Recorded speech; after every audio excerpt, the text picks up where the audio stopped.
அதாவது அவங்க படை வந்து ரொம்ப வீக்காக இருக்கா அப்படி பார்க்கும்போது வீக்காக இருந்ததுன்னா அவங்க போய் போரிட்டு ஜெயிச்சுடுவாங்க. ஜெயிக்கும் போது அந்த இடம் அவங்களுக்கு சொந்தமாயிடும்.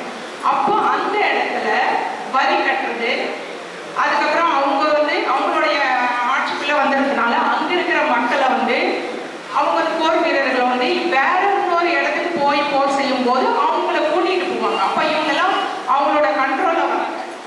இதுதான் வந்து நான் எல்லாம் ஒவ்வொன்றுத்துலேயும் அந்த நேம் அந்த வில்லேஜ் பேர்லாம் சொன்னோன்னா அப்போதைக்கு நிறைய மாறி இருக்கு.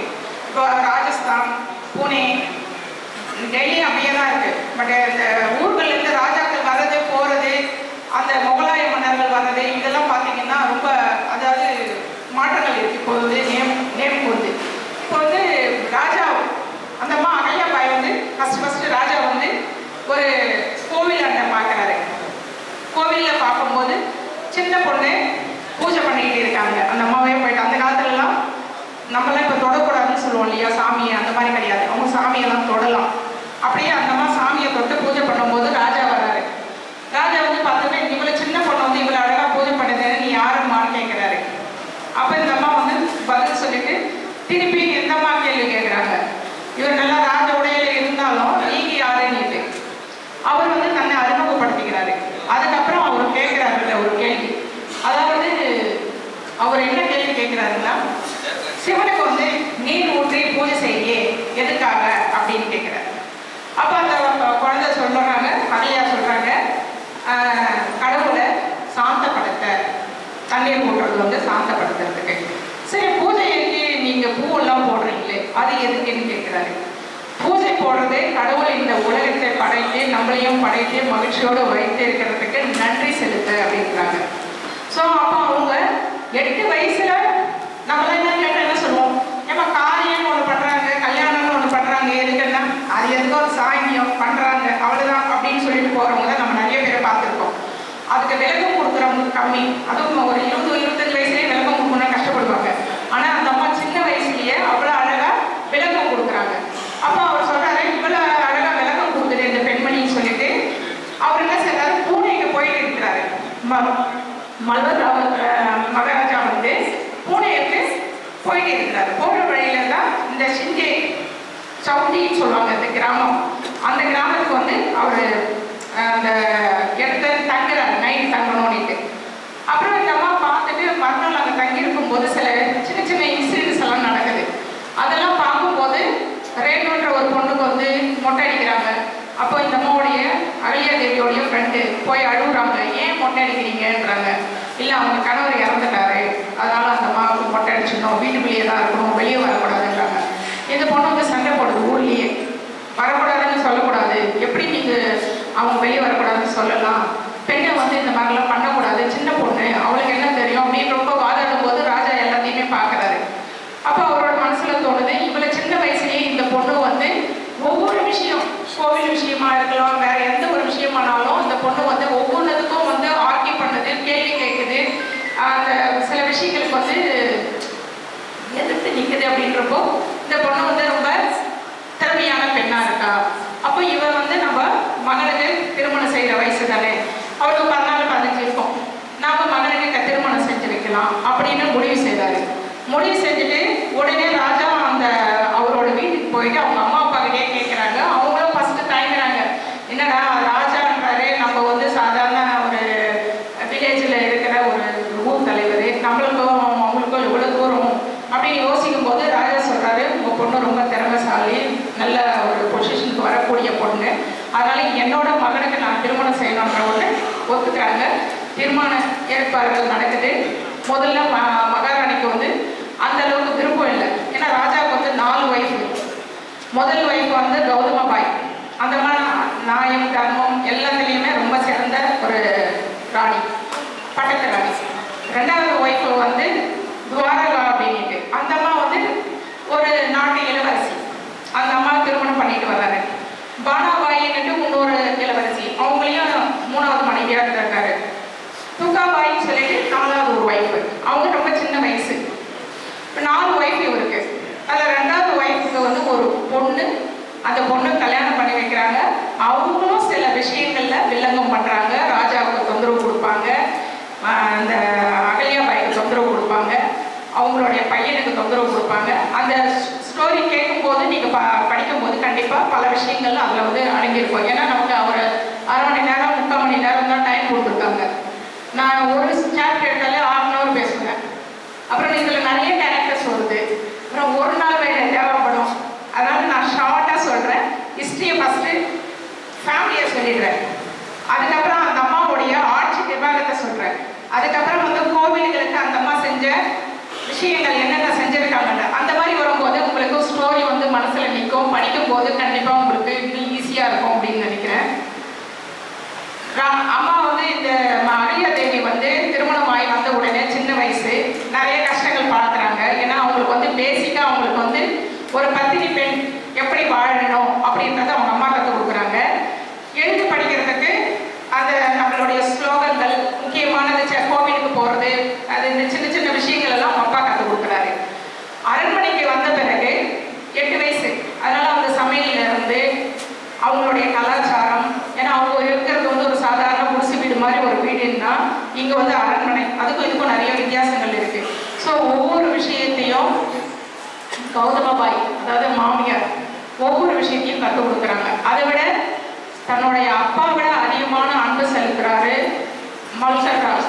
உண்மையிலே ஹீரோ யாருன்னு சொன்னோன்னா மல்கர் ராவ் தான் சொல்லுவேன் நான். ஏன்னா அவர் தேர்ந்தெடுத்த பெண்மணி தான் இன்னைக்கு நம்ம போற்றக்கூடிய அகல்யாபாய்.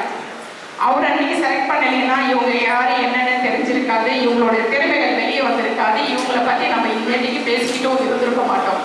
ஸோ இதுக்கு முழுக்க முழுக்க மல்கர் ராவ் ஹோல்கர் தான் காரணம். அவர் தான் முக்கியமான ஒரு ஹீரோன்னு சொல்லுவேன். ஏன்னா கடைசி வரைக்கும் அந்த அம்மையாருக்கு உறுதுணையாக இருந்து முகம் சுளிக்காம, அந்த அம்மா சின்ன தவறுகள் செஞ்சாலும் அதை சரி செஞ்சு மறுபடியும் அந்த அம்மாவை வந்து ஒரு வீர பெண்மணியாக கொண்டு வந்தது யாருன்னா அவர் தான். ஏன்னா ஒரு கணவர் கூட அந்த அளவுக்கு அந்த அம்மாவுக்கு ஒத்துழைப்பு கொடுக்கல. கணவருக்கு இந்த அம்மா தான் ஒத்துழைப்பு கொடுத்தாங்க. கணவருக்கு பல விஷயங்கள்ல வந்து அந்த அட்வைஸ் பண்ணுறது, அவர் வந்து எப்படி இருக்கணும், எப்படி நடக்கணும், எல்லாத்தையுமே கற்றுக் கொடுத்தது முக்கால்வாசி இந்த அகல்யாதேவி தான். அப்போ திருமணமாவது வர்றாங்க, மாமியார் வீட்டுக்கு வர்றாங்க. அப்போ இவருக்கு ராஜா வந்து தோலான்னு சொல்லுவாங்க அந்த காலத்தில், நகை வந்து 200 சவரன் தோலா கொடுக்குறாங்க. அது வந்து கிட்டத்தட்ட ஒரு 300 சவரன், நம்ம இப்போ சவரன் சொல்கிறோம் இல்லைங்களா, அது வந்து ஒரு 300 சவரன் கொடுத்து அவர் கல்யாணம் பண்ணிட்டு கூட்டிகிட்டு வராரு அரண்மனைக்கு. ஸோ இங்கே இவங்களுடைய ஃபேமிலி எப்படி போகுதுன்றது பாருங்க. ராணி மகாராணி வந்து நிறைய விஷயங்கள் சொல்லி கொடுக்குறாங்க. குடும்பத்தை எப்படி நடத்தணும், வீட்டுக்காரர்கிட்ட எப்படி நடந்துக்கணும், மந்திரிகள் வந்தாலோ சுபேதர்கள் பேஷ்வாக்கள் அவங்கள பற்றி சொல்கிறது, ட்ரெஸ் பண்ணுறது, எல்லாத்தையுமே கற்றுக் கொடுக்குறாங்க. அப்போ ராஜா வந்து அடிக்கடி போர் தொடுக்க வெளியே போயிடுவார். மல்கர் ராவ் அவர் போயிட்டு வர்றதுக்கு சில நேரத்தில் 3 மாதம் ஆகும், 6 மாதம் ஆகும், 1 வருஷம் ஆகும், 1.5 வருஷம் கூட ஆகும். அப்போ அது வரைக்கும் இவங்க ராஜாங்கம் பார்க்கணும், பட்டத்து ராணிக்கு கணக்கு வழக்கெல்லாம் பார்க்கணும், அதுக்குன்னு கணக்கர் ஒருத்தர் இருப்பாங்க. ஸோ இதையெல்லாம் வந்து ராஜா வந்து கடிதத்தின் மூலயமா மகாராணிக்கும் ஓரளவுக்கு தெரியும். ஆனால் இங்கே உட்கார்ந்து அரசாங்கத்துக்கு மகனுக்கு வந்து என்ன விஷயம்னா கொஞ்சம் சூதாட்டம், மது அருந்துதல், பெண்களோட இருக்கிறது, இது மாதிரி எல்லாம் அவர் இருக்கும்போது மகாராணியும் ராஜாவும் கஷ்டப்படுவாங்க. ஆனால் இந்த அம்மா வந்து மாமியாரும் மாமனாரும் கஷ்டப்படக்கூடாதுன்றதுக்காக அகல்யாதேவி அதெல்லாம் அட்ஜஸ்ட் பண்ணிக்கிட்டு அவங்க கண்டும் காணாம இவங்க அரசியலில் உட்கார்றாங்க. அதாவது எப்படி ராஜாங்கம் செய்யறது, கணக்கு வழக்கு பார்க்கறது, மற்றபடி வந்து நிர்வாகம் எப்படி இருக்கிறது எல்லாத்தையும் இந்த அம்மா பார்க்க ஆரம்பிக்கிறாங்க. ராஜா வெளியூர்ல இருந்தாலும் தன்னுடைய மருமகளுக்கு அவர் மருமகளா நினைக்கல, மகன் தான் சரியில்லை, அட்லீஸ்ட் மகளாட்டம் நீ வந்து எனக்கு மகனாகவும் மகளாகவும் இருந்து இந்த இதுவை வந்து நீ வழி நடத்தணும் அப்படின்னு சொல்லுவாரு. அப்போ இவங்க இந்த அம்மா என்ன செய்யறாங்கன்னா முகலாய பேரரசு, அது வந்து நம்மளுடைய சிவாஜி அவருடைய பாரம்பரியம், அந்த பரம்பரையில் வர இதுதான் இவங்க முகலாயர். இவங்க வந்து அந்த மொகலாயர் வந்து அந்த வழியில அவங்களும் ஒரு இடத்துல இருக்காங்க. அவங்க அடிக்கடி இந்த மராத்தி இதுக்கு வந்து வருவாங்க, மால்வாக்கு இதுக்கு வந்து வருவாங்க. மகேஷ்வர், மால்வா, டெல்லி, பூனே, ராஜஸ்தான், அதுக்கப்புறம் ஆந்திராவில் ஹைதராபாத், இதெல்லாம் வந்து இவங்களுடைய எல்லைகள். ஸோ இதில் மொகலாயர்கள் வந்து அடிக்கடி உள்ள வரணும்னா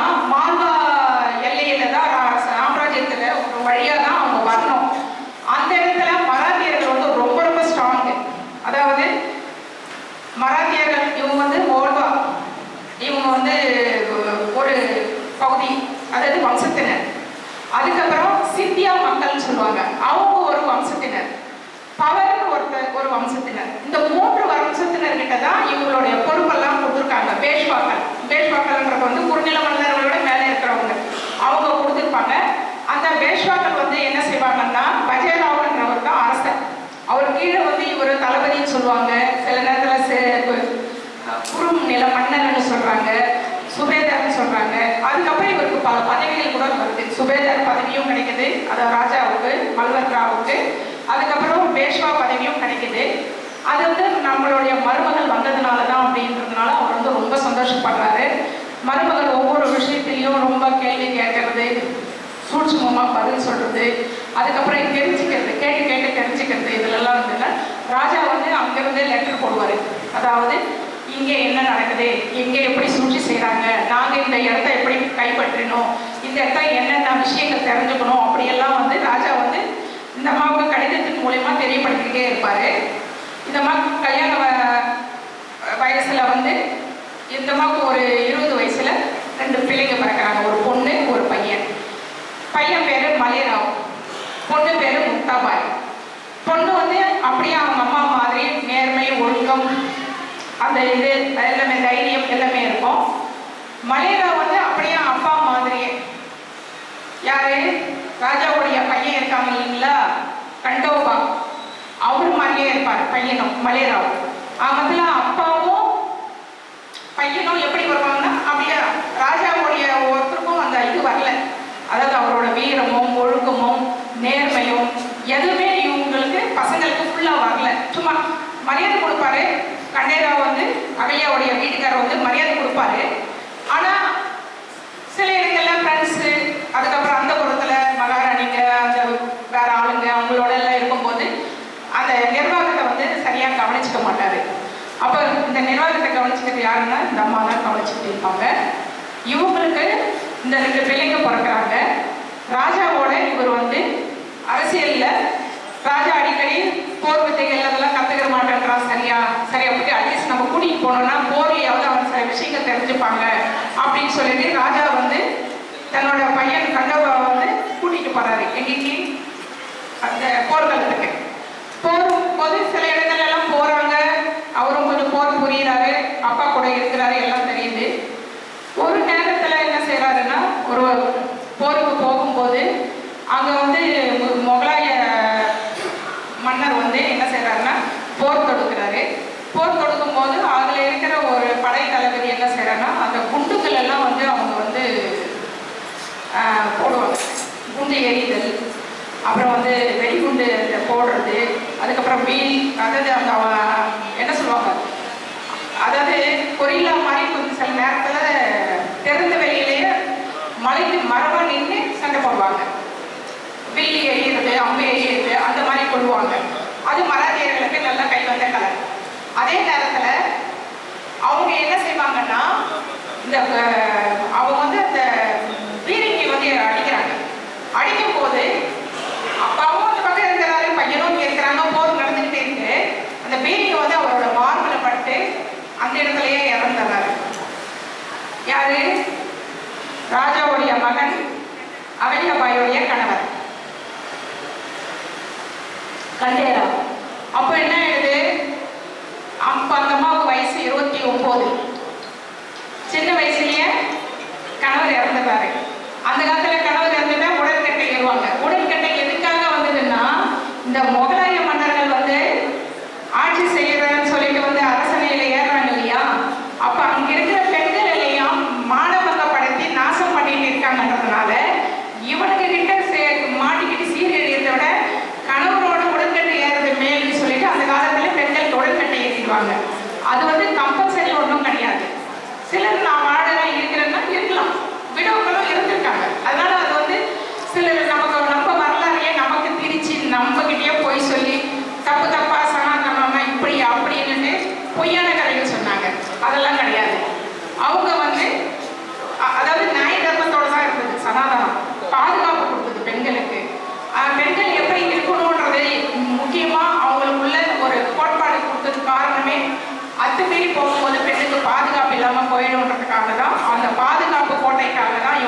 விதிபாடுகள் வச்சுருந்தாங்க. அதை தான் நம்ம ஆளுங்க வந்து நம்மளோட இந்துக்கள் யாரும் தப்பாக சொல்லலை, பட் மற்றவங்க வந்து அதை தப்பாக சித்தரிச்சாங்க. அப்படி இருக்கும்போது அந்த அம்மாவும் உடன்கட்டை ஏற தயாராகிறாங்க. ராஜா சொல்றாரு, உடன்கட்டை ஏறக்கூடாது, நீ என்னுடைய அதாவது மகன் தான் இறந்துட்டான், இன்னும் எங்களுக்கு வாரிசு இல்லை, நீயாவது இருந்து இந்த ராஜாங்கத்தை நீ வந்து மால்வா சாம்ராஜ்யத்தை நீ நடத்தணும் அப்படின்னு கேட்டுக்கிறாரு. அப்போ அந்த அம்மா வந்து இல்லை, நான் வந்து சொசைட்டியில் எப்படி பேசுவாங்க என்ன பேசுவாங்கன்னு தெரியாது, அதனால நானும் உடன்கட்டை ஏறிடுறேன்றாங்க. இல்லை, நீ வந்து அரசால பிறந்தவ, அரசாகணும் அப்படின்னு சொல்லிட்டு மற்ற 2 ராணிகள், அவருடைய 3 ஒய்ஃபு இல்லைங்களா, முதல் ஒய்ஃபு தான் இந்த அம்மா, மீதி 2 ராணிகளும் உடன்கட்டை ஏறிடுறாங்க. 9 கேர்ள் ஃப்ரெண்ட் இருக்கும் அவருக்கு, அவங்களும் உடன்கட்டை ஏறுறாங்க. அதுல 2 பேர் வந்து முகலாய வம்சத்து பெண்கள், அவங்களும் உடன்கட்டை ஏறுறாங்க. ஸோ எல்லாரும் உடன்கட்டை ஏறதுனால இங்கே யாரும் ஆள்றதுக்கு இல்லைன்றதுனால ராஜா வந்து இந்த அம்மாவை தடுத்து நிறுத்துறாரு. அதுக்கப்புறமா இவங்களுக்கு 2 குழந்தைங்க இல்லையா, மலேரா, முக்தாபாய். மலேராவுக்கு கல்யாணம் பண்ணி கொடுக்குறாங்க. அவங்க வந்து மலேராவும் அதே மாதிரி அப்பா மாதிரியே கொஞ்சம் அந்த அப்படி இப்படின்னு இருக்கிறாரு. அவர் வந்து சில நாட்களுக்கு அப்புறம் வந்து அவர் கூடி அந்த மாதிரி பழக்கம் வரும்போது அவருக்கு கொஞ்சம் புத்தி பேரலிச்சு போயிடுது. புத்தி பேரலிச்சதுனால என்ன ஆயிடுதுன்னா, அவருக்கு ஏதோ ஒரு திடீர்னு யாரோ ஒரு மாதிரி இது பண்ணுற மாதிரியோ அந்த மிரட்சிலேயே அவர் வந்து இறந்துட்டாரு. அதாவது மாநிலத்தை அந்த தவறி விடுற மாதிரி காட்டுறாங்க.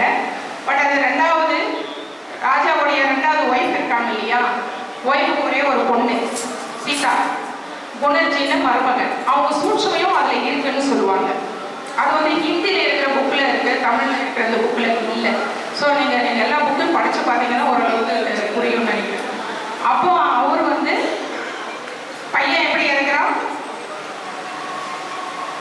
ஒரு நோய்வாய்ப்பட்டு அதாவது புத்தி பேரலிச்சு இறந்துட்டாரு. பொண்ணு இருக்கா, பொண்ணுக்கு என்ன செய்கிறாங்க, அந்த பொண்ணு நல்லா அம்மா மாதிரி எல்லா விஷயத்திலும் நேர்மையாக கரெக்டாக இருக்கான்றதுனால அவளுக்கு பொண்ணு மாப்பிள்ளை பார்க்க ஆரம்பிக்கிறாங்க.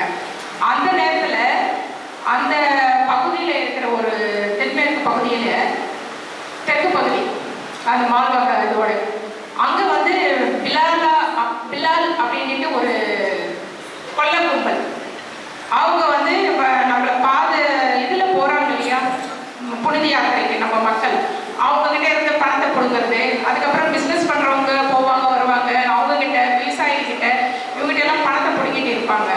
அப்போ அந்த பணத்தை வந்து பிடிக்கும்போது மகாராணி என்ன செய்கிறாங்கன்னா, கணவன் இறந்துட்டாங்க இல்லையா, இந்த மாதிரி பார்த்துக்கிட்டு இருக்காங்க.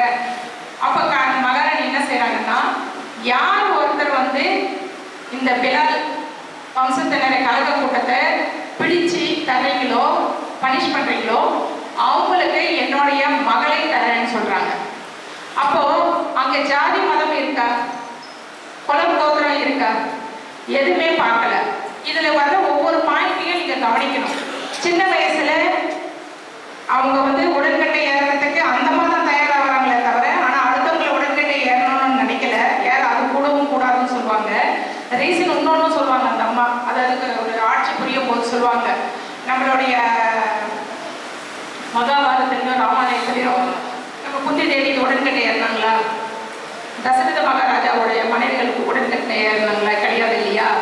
அந்த மாதிரி உடன்கட்டை ஏறணுன்ற அவசியம் இல்லை.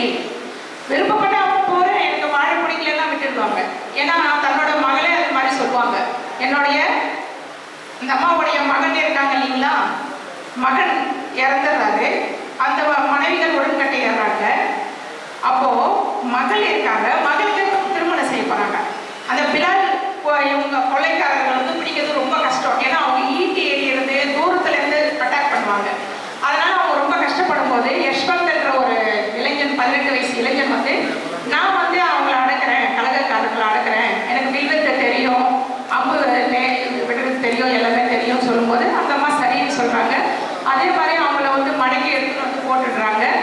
அவங்க வந்து கட்டி போட்டு எடுத்துட்டு வந்து நிறுத்திடுறாங்க ராணி முன்னாடி. அப்போ ராணி கேட்குறாங்க, இவங்களுக்கு என்ன தண்டனை கொடுக்கலான்னு கேட்கும்போது ஒருத்தர் கையை வெட்டு, காலை வெட்டு, தலையை வெட்டு, ஆயிரம் தண்டனை நிறைய சொல்றாங்க.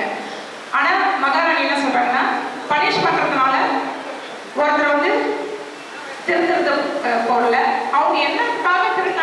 இருக்கணும் அப்படின்ட்டு கேட்கும்போது அவங்களுக்கு எங்களுக்கு சொந்த நிலம் எதுவும் இல்லை, எங்களுக்கு எந்த தொழிலும் தெரியாது, அதனால சாப்பாட்டுக்கு எங்களுக்கு வேற வழி இல்லாமல் தான் இந்த மாதிரி செஞ்சோம் சொல்லும்போது நீர்நிலை இருக்கிற நிறைய நிலங்களை அவங்களுக்கு கொடுத்து மகாராணி வந்து அவங்களை பனிஷ் பண்ணல.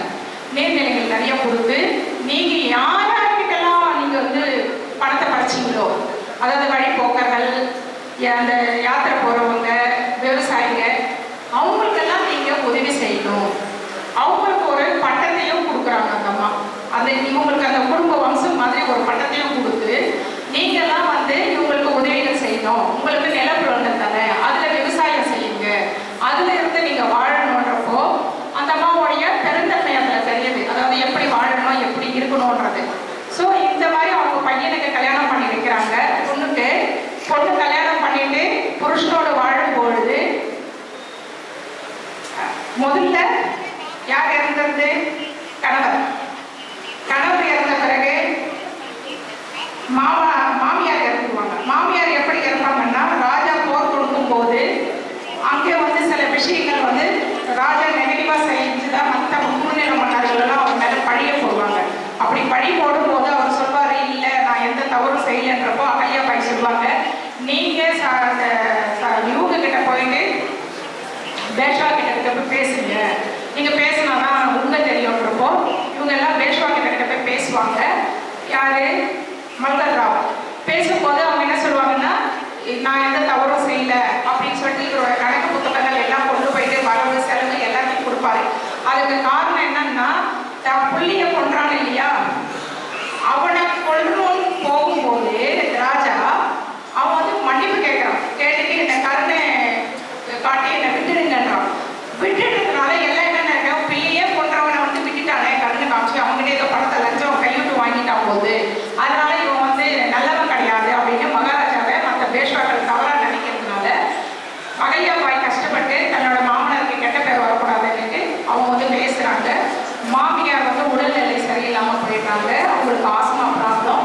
அப்போ ராஜா கொஞ்ச நாள் கூட இருக்கிறாரு. மாமியார் இறந்துட்டாங்க. இறந்த உடனே அவருடைய பெரிய ஒரு துடிப்பா போரிட்ட இது வந்து அவருடைய சக்தியெல்லாம் குறைஞ்சிடுது மனைவி இறந்த உடனே. அதுக்கப்புறம் அவர் என்ன செய்யறாருன்னா, சாதாரணமாகவே வந்து ராஜாக்கள் வந்து சும்மா இருக்கவே மாட்டாங்க, ஒவ்வொரு நாடா ஒவ்வொரு இடமா தேடி போயிட்டே இருப்பாங்க. அப்போ அவர் சொல்றாரு, எனக்கு வந்து ஒரு இதுவா இருக்கு, நானும் வந்து டெல்லியில போயிட்டு நான் போர் புரிய போறேன் அப்படின்ட்டு டெல்லிக்கு போயிடுறாரு. டெல்லிக்கு போயிட்டு அங்க வந்து போர்ல நிறைய இடத்துல அவர் வின் பண்ணிக்கிட்டே வர்றாரு. அப்போ இந்த அகல்யா தேவி என்ன செய்யறாங்கன்னா, இந்த அம்மாவும் வந்து கோகத் என்ற ஒரு இடத்த கைப்பற்றணும்னு நினைக்கிறாங்க. அந்த இடத்த கைப்பற்றினாதான் நமக்கு வந்து ஒரு இடத்துக்கு போனோம்னா ஒரு வழி இல்லை, ஒரு ஊர் குறுக்க இருக்குன்னா அந்த ஊர் நம்ம சொந்தமாயிட்ட குறுக்க எதுவும் இருக்காது இல்லைங்களா, அந்த மாதிரி போகணும்னு நினைக்கிறாங்க. அப்படி போகும்போது அங்க வந்து அவருக்கு அந்த மகாராணி வந்து போர் அறிவிக்கிறாங்க. இந்த மாதிரி ஒரு குண்டுகள் ரெடி பண்றது, பீடிகை ரெடி பண்றது எல்லாமே பண்றாங்க. ஒவ்வொரு குண்டு வந்து 10 கிலோலேருந்து 20 கிலோ எடை இருக்கும். 125 மாடுல இருந்து 150 மாடுகள் இருந்தால் தான் அந்த குண்டுகளையும் இழுத்துக்கிட்டு போக முடியும். ஸோ அந்த அளவுக்கு பெரிய பெரிய குண்டுகள் தயாரிக்கிற அளவுக்கு திறமையான ஒரு பெண்மணியா இருந்திருக்காங்க. அங்க வந்து அந்த அம்மாவுக்கு வந்து உறுதுணையா இருக்கிறது யாருன்னா, அங்க இருக்கிற சின்ன சின்ன நிர்வாகிகள், அதுக்கப்புறம் வந்து பேஷ்வாக்கள் சிலர், சுபேதர்கள் சிலர் வந்து அந்த அம்மாவுக்கு உறுதுணையா இருப்பாங்க. ராஜா அடிக்கடி லெட்டர் மூலியமா எல்லா விஷயத்தையும் சொல்லிட்டு இருப்பாரு. ஸோ அவங்களுக்கு வந்து நம்மளுடைய கணவனை கொன்றவரை மாமனார் கருணையோடு விட்டதுனால கெட்ட பேர் ஆயிடுச்சு அப்படின்னு நினைக்கிறாங்க. அதுக்கப்புறம் அவர் வந்து போய் பேசுறாரு. அங்க அவங்க சொல்றாரு, அந்த பேஷ்வாக்கள் தான் பெரிய ஆளுங்க, அவங்க சொல்றாங்க எனக்கு வந்து 75 லட்சம் ரூபாய் பணம் தேவைப்படுது அப்படின்னும் போது ராஜா கணக்கு வழக்கெல்லாம் காமிச்சிட்டு, யாரு? மல்கர் ராவ் காமிச்சிட்டு அவர் வந்து 60 லட்சம் பணத்தை கொடுக்குறாரு. அதுல வந்து சிந்தியா மக்களுடைய 30 லட்சமும் அந்த ஹோல்கர் வம்சத்தோடைய ஒரு 30 லட்சமும் போட்டு 60 லட்சம் கொடுக்குறாங்க. அப்போ பேஷ்வாக்கள் எல்லாம் நம்புறாங்க, ஓகே மல்கர் ராவ் நல்லவர் தான் அப்படின்ட்டு.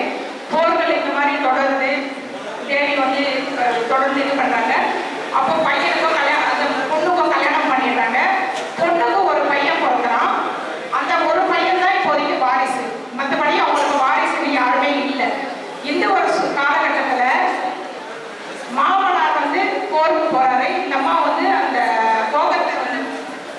பிடிச்சிடுறாங்க. எப்படி பிடிக்கிறாங்கன்னா, இவங்க தயாரிச்ச பீரங்கி குண்டு எல்லாமே எடுத்து போயிட்டு கோட்டை முன்னாடி நிறுத்திடுறாங்க, கோகல் கோட்டை முன்னே. அந்த ராஜா என்ன சொல்றாரு, மன்னர் தான் டெல்லியில இருக்கிறாரு, இந்த அம்மா பொம்பளை தானே, இந்த அம்மா என்ன செஞ்சுட்டு போறாங்க அப்படின்னு நினைக்கிறாரு. ஆனா இவங்க என்ன செய்யறாங்க, கோட்டை முன்னாடி போய் நிறுத்திட்டு ஒரே ஒரு சம்பூதுனா வெயிட்டு போச்சுன்னா அந்த இடம் காலி. அப்போ உடனே ராஜா புரிஞ்சுக்கிறாரு, ஜக்கன் நினைக்கிறான் அவரு மன்னர்.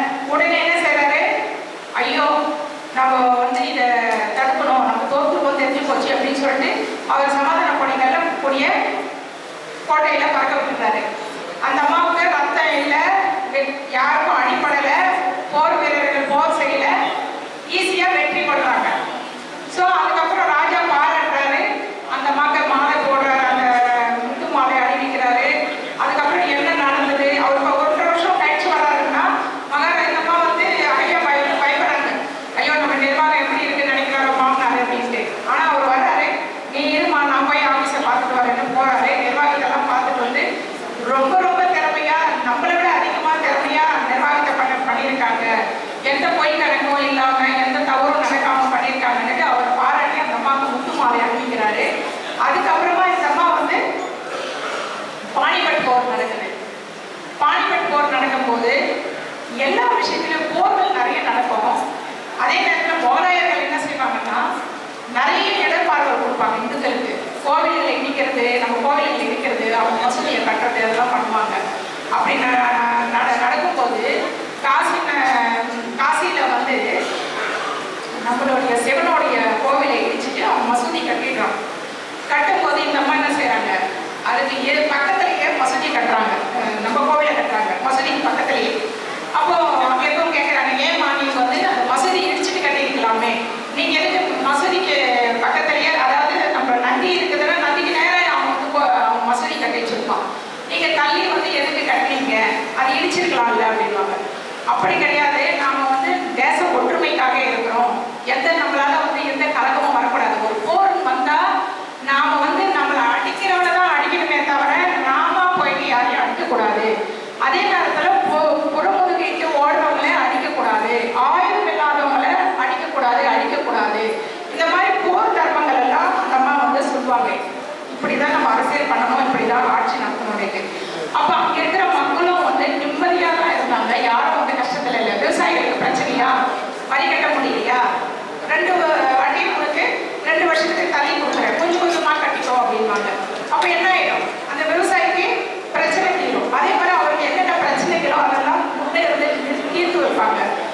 2 மணிலேருந்து 6 மணி வரைக்கும் அந்த அம்மா வந்து யாருனாலும் அந்த அம்மாவை நோக்கி கோட்டைக்கு வரலாம், நியாயம் கேட்கலாம். அவங்களுடைய சமஸ்தானத்தில் இருக்கவங்க மட்டும் இல்லை, வேற எந்த சமஸ்தானத்தில் இருக்கிறவங்களும் வரலாம். ஸோ அப்படி இருக்கும்போது அவங்களுடைய பிள்ளைகள், பொண்ணுடைய பையன், அவன் தான் ராஜா ஆக போறான் அப்படின்னு நினைக்கிறாங்க. அவனுக்கும் பாருங்க, திடீர்னு ஒரு 23 வயசுலயே காசநோய் வருது. காசநோய் வந்த உடனே அந்த பையனும் எவ்வளவோ மருந்தெல்லாம் கொடுக்குறாங்க, அது வந்து சரி பண்ண முடியல, அந்த குழந்தையும் செத்துடுறாங்க. அந்த குழந்தை செத்த உடனே அந்த பொண்ணு என்ன செய்யறாங்கன்னா, 1 வருஷத்துக்கெல்லாம் மாப்பிள்ளைக்கு உடம்பு சரியில்லாம வந்தது. மாப்பிள்ளைக்கு உடம்பு சரியில்லைன்னு சொன்ன உடனே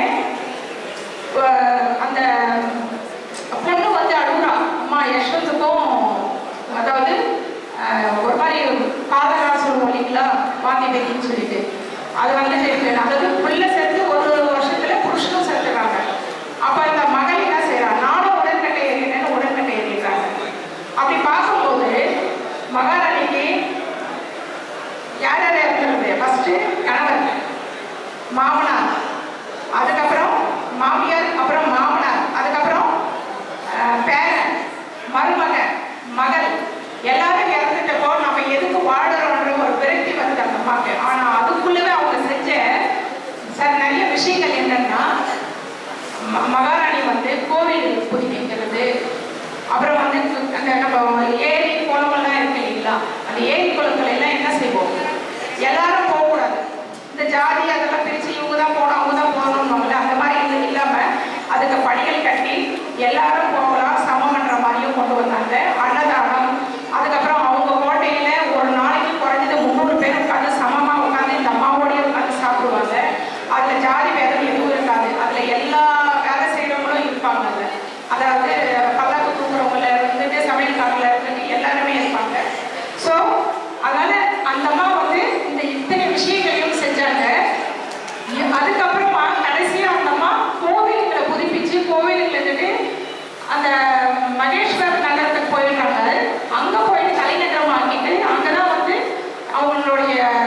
எல்லா விதமான அதாவது போர் படை எல்லாமே அங்கதான் அடங்கி இருக்கு. நர்மதை நதி கரை ஓரமா கோவில் இருக்கு, சிவன் கோவில் இருக்கு. அங்க வந்து அவங்க ரொம்ப அதாவது கடவுள் பக்தி அதிகம்ன்றதுனால அந்த நர்மதை நதிக்கரையை பார்த்துட்டு அந்த அம்மா காலத்தை ஓடணும்னு நினைக்கிறாங்க.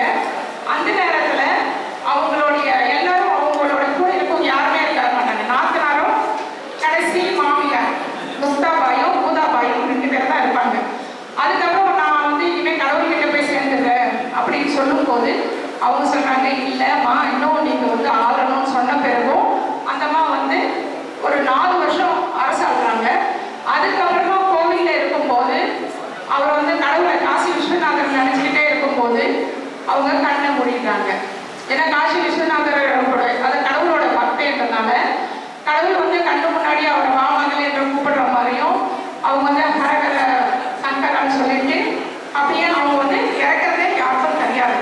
அந்த மாதிரி வந்து அந்த அவங்களை வந்து அதுக்கப்புறம் அந்த மக்கள் எல்லாரும் வந்து அந்த அம்மாவை செலவு எழுதி அந்த அம்மாவுடைய சிறப்பான அதாவது நீங்க இப்போ போனீங்கன்னா டெல்லியிலையும் சரி ராமேஸ்வரத்துலையும் சரி அவங்களோட சிலை இருக்கு.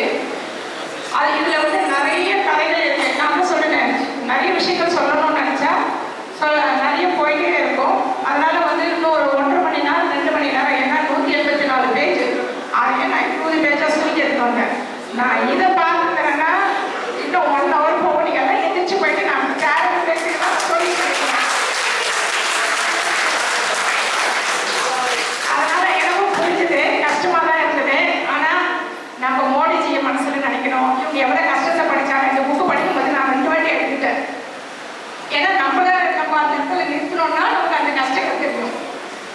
நம்ம பெண்கள் இருக்கான்னு சொல்லல, அவ்வளவு கஷ்டங்கள் அவங்க வந்து பட்டாங்க. அது வந்து நம்ம வந்து படிக்கும் போது கண்டிப்பா அந்த உணர்வு உள்ளவர்கள் கண்டிப்பா படிக்கணும். அரசியலுக்கு உண்மையான அரசியலுக்கு வரணும்னு நினைச்சீங்கன்னா அவையபாயோடைய வரலாறு நீங்க படிக்கணும். வாய்ப்பு